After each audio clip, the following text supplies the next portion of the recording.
Praise the Lord. இயேசுவின் ரத்தம் ஜெயம். தினமும் இயேசு நிகழ்ச்சிக்கு உங்களை கர்த்தராகிய இயேசு கிறிஸ்துவின் நாமத்தில் வரவேற்கிறேன். செய்தியின் தலைப்பு: இப்பொழுதே அனுகிரக காலம், இப்பொழுதே இரட்சணிய நாள். ஆதார வசனம் எரேமியா 31:25 வசனம். நான் விடாய்த்த ஆத்துமாவை சம்பூர்ணமடைய பண்ணி தொய்ந்த எல்லா ஆத்துமாவையும் நிரப்புவேன். விடுதலை பெற்ற பெண்மான்களே, இயேசு ஒரு காரியத்தை சொன்னதே மத்தேயு 10 பதிவிடப்பட்டுள்ளது. சரீரத்தை அழிப்பவர்களுக்கு பயப்படாதீங்கள், ஆத்துமாவையும் சரீரத்தையும் நரகத்திலே தள்ள வல்லவருக்கு பயப்படுங்கள் என்றார். தேவ பயம் மனிதனுக்கு வேண்டும், மனிதர்களுக்கு பயப்படாதீர்கள் என்றார். ஒரு ஆத்துமா கூட நரகத்தில் தள்ளப்படுவதை கர்த்தர் விரும்புவதில்லை. எல்லா ஆத்துமாக்களும் என்னுடையது என்கிறார். அதனால்தான் வருத்தப்பட்டு பாரம் சுமப்பவர்களே, என்னிடத்தில் வாருங்கள், என்னிடத்தில் கற்றுக்கொள்ளுங்கள், உங்கள் ஆத்துமாக்கு இளைப்பாறுதல் கிடைக்கும் என்றார். எத்தனையோ சரீர வியாதிகளை குணமாக்க மருந்துகள் உண்டாக்கப்பட்டு வருகின்றன. உறுப்புகளை கூட மாற்றி வைக்கும் நூதன அறுவை சிகிச்சை முறைகளும் வந்துவிட்டன. இந்த மனதினுடைய பாரம், கட்டு, அழுத்தம், அடிமைப்படுத்தும் ஆவிகளின் தாக்கம், ஏக்கம், வருத்தம், மனவேதனை, இதை போக்க சிகிச்சை ஏதேனும் உண்டா? உலகம் சொல்கிறது யோகாவினால் முடியும் என்று. தற்காலிகம். யோகாவுக்கு போய்விட்டு வந்தவர்கள் வரும்போது பாட்டலோடு வந்ததை நான் பார்த்திருக்கிறேன். சங்கீதங்களை இன்பமாய் பாடி தேவனை ஆராதித்து கொண்டிருந்தவன் தாவீது. அவனுடைய ஆத்துமாவை பல கட்டுகள், அவை ஏதும் செய்யவில்லை. திருமணத்தை செய்யலாம் எதிரிகள், தான் ஒன்றும் செய்யவில்லை. மனதிலே குழப்பம், வேதனை. ஜெபிக்கிறான். என் ஆத்துமாவே உமக்கு நேராக உயர்த்துகிறேன் கர்த்தாவே என்றான். நான் எங்கே உயர்த்தட்டும்? உமக்கு நேராக, உம்மிடத்தில் தான் விடுதலை உண்டு. தன் ஆத்மாவோடு அவனே சம்பாஷிக்கிறான். ஆத்மாவே, ஏன் எனக்குள் தயங்குகிறாய், கலங்குகிறாய்? கர்த்தரை நோக்கி அமர்ந்திரு, நான் நம்புவது அவராலே வரும் என்றான். பின் அறிக்கை செய்கிறான், என் ஆத்மாவை எல்லா இக்கட்டிற்கு விலைக்கு மீட்டு கொண்டார், எல்லா பயத்துக்கும் மீட்டு கொண்டார், என் ஆத்மாவை தப்புவித்தார் என்கிறான். அன்பர்களே, ஆத்ம விடுதலை என்பது சாதாரணமானதல்ல. இந்த ஆத்மாவை கொடுத்த கர்த்தர் தான் இதை மீட்டு எடுக்க முடியும். அவர்தான் இதற்கு நிவாரணம் சம்பாதித்து வைத்திருக்கிறார் கல்வாரியிலே. மார்க் 5 நீங்கள் ஒரு லேகியோன் பிசாசுகள் பிடித்த ஒரு மனிதனை நீங்கள் வாசிக்கலாம்.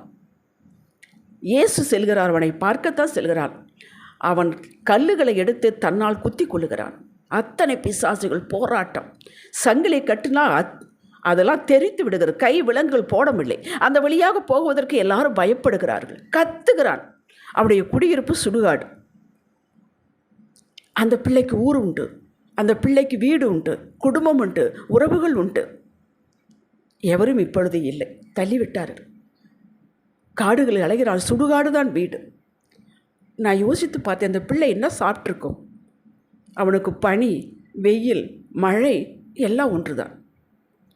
அப்படியே சுடுகாட்டிலேயே தான் இருந்திருப்பான். எதை சாப்பிட்ருப்பான்? யோசித்து பாருங்கள். அந்த ஆத்துமா அப்படி கட்டுண்டு கிடக்கிறது. இயேசுவுடைய மனம் பதறி இருக்கிறது. நேராக போனார். ஒரே நிமிஷத்தில் அவனுக்கு விடுதலை. சபித்தார், வெளியில் போ, இனி அவனுக்குள்ளே வரக்கூடாது என்று. அவன் விடுதலை பெற்றான். விடுதலை பெற்றதும் துணி உடித்தே இயேசுவின் பாதத்தில் அமர்ந்தான். யோசித்து பாருங்கள், அந்த பிள்ளை எத்தனை காலமாக அந்த ஆத்துமா கட்டு விட்டதனால் சரீரத்திலையும் காயங்கள். அவனாகவே கல்லுகளை வைத்து கிழித்து கொள்ளுகிறான், உடைக்கிறான், காயப்படுத்தி கொள்ளுகிறான். விடுதலை அவனுக்கு கிடைத்தது. அதனுடைய அருமை அவனுக்கு மட்டும்தான் தெரியும். ஊருக்கு போய் வீட்டாருக்கு தேவன் செய்த நன்மைகளை சொல்லு போ என்றார். இயேசுவோடு வருகிறேன் என்று கேட்டான். நீ என்னோடு வர வேண்டாம், ஊருக்கு போய் சொல்லு என்றான். அவன் அந்த பட்டணம் முழுவதும் சொல்ல ஆரம்பித்தான். சுவிசேஷனாக மாறினான். அவன் விடுதலை கேட்கவில்லை, கேட்க தெரியாது. ஒரு ஆட்கொண்ட நிலையில் இருந்தான். இயேசுவே தேடி போய் விடுவித்தார். அதுதாங்க தகப்பனுடைய இருதயம். இன்று நாம் அவருடைய நாமத்தில் கேட்கலாம். பிரியமானவர்களே, ஆத்துமா கட்டுண்டு அடிமையாகி அழுத்தத்தில் இருக்கிறது என்பது கூட தெரியாமல் வாழ்ந்து கொண்டிருக்கிற பலர் உண்டு. நன்றாக உடுத்தியிருப்பார்கள், சொகுசுக்காரில் வந்து இறங்குவார்கள், ஆனால் ஆத்மாவோ உள்ளே அழுது கொண்டிருக்கும். அவர்களுக்கு புரியாது, தெரியாது. வேண்டாத எதிரான ஆவிகளின் தாக்கம் கட்டப்பட்டிருப்பது. தெரிந்தாலும் வெளியே சொல்ல மாட்டார்கள். குடிக்கக்கூடாது என்று முடிவெடுத்திருப்பார்கள். சில வாரங்கள் அற்புதமாக இருப்பார்கள், ஆனால் மறுபடியும் தொடங்குவார்கள். கோபிக்கக்கூடாது, கோபம் வந்தால் அடக்க முடியவில்லை, இது கர்த்தருக்கு பிரியமில்லை என்பது அவர்களுக்கே தெரியும். நன்றாகத்தான் இருப்பார்கள். திடீரென்று உப்புச்சப்பில்லாத மேட்டர், வானத்திற்கு பூமிக்கும் குதிப்பார்கள். அடுத்தவர்களை பாயிண்டாக கேட்க எனக்கு தெரியும் என்று ஆணிவரோடு பிடுங்குவது போல குடும்ப உறுப்பினர்களையே, நல்ல நண்பர்களை உண்டு இல்லை என்று கொத்தி புண்படுத்தி விடுவார்கள். பின் நினைத்து அழுவார்கள். பேசக்கூடாது தேவையில்லாதவைகளை என்று முடிவெடுத்திருப்பார்கள். திடீரென்று பேச்சான பேச்சு எதிரில் இருப்பவர்கள் ஓடிப்போய் விடலாம் என்ற நிலைக்கு கொண்டு செல்வார்கள். அப்படிப்பட்ட சிலர் இறுக மனம் உண்டு இருப்பார்கள். அமைதியாக பேசவே மாட்டார்கள். இப்போது உங்களுக்கு புரிந்திருக்கும், இவைகள் யாவும் வேண்டாத எதிரியின் கட்டுகள், ஆத்துமாவை கவ்வி கொண்டிருக்கின்றன. அவர்கள் என்ன பாவம் செய்தார்கள் அதையெல்லாம் நீங்கள் பார்க்காதீர்கள். எல்லாருக்கும் உண்டு, கட்டுகள் உண்டு. இயேசு எப்படி அந்த லேகியன் பிடித்ததை பார்த்து வெளியே போ, இனி அவனுக்குள் வராதே என்றது முழு விடுதலை பெற்றான். இயேசுவின் நாமம், இயேசுவின் இரத்தம், இயேசுவின் வார்த்தை, இந்த மூன்று தான் விடுதலைக்கு ஆயுதங்கள். அப்படிப்பட்ட உதவியற்று பரிதாபமாக இருக்கும் நபர்களுக்கு இப்பொழுது ஜெபியுங்கள். நான் ஜெபிக்கிறேன்.